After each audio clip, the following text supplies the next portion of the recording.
బయట వాడితో కంపేర్ చేసి చూస్తే, ఇక్కడ మీ దగ్గర ఉన్నటువంటి ఆ ఫార్మ్ ల్యాండ్‌కి ఉన్నటువంటి అడ్వాంటేజెస్ ఏంటి?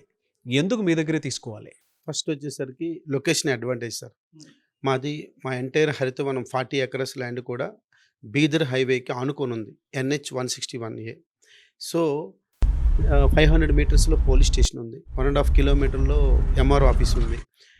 3 పట్టణాలకి దగ్గరలో ఉంది. 11 కిలోమీటర్స్ ఫ్రమ్ నారాయణఖేడ్ సిటీ. తర్వాత బీదర్ అనేది ఒక కర్ణాటకలో డిస్ట్రిక్ట్ హెడ్ క్వార్టర్. అక్కడ ఎయిర్‌పోర్ట్ ఉంది, రైల్వే స్టేషన్ ఉంది. వాటి నుంచి మా ల్యాండ్‌కి 15 కిలోమీటర్లు. తర్వాత జహీరాబాద్ నుంచి 25 కిలోమీటర్లు. రీసెంట్‌గా మీరు వింటున్నారు national institute of manufacturing NIMS. NIMS south gate నుంచి మన ల్యాండ్‌కి, మన హరితవనంకి 11 కిలోమీటర్స్. తర్వాత వచ్చేసరికి ఎంటైర్ ల్యాండ్ అనేది ఆ హైవేకి ఆనుకొని ఉండడం వల్ల భవిష్యత్తులో తప్పకుండా దానికి మంచి మార్కెట్ గిరాకీ పెరుగుతుంది. రేట్ పెరుగుతుంది.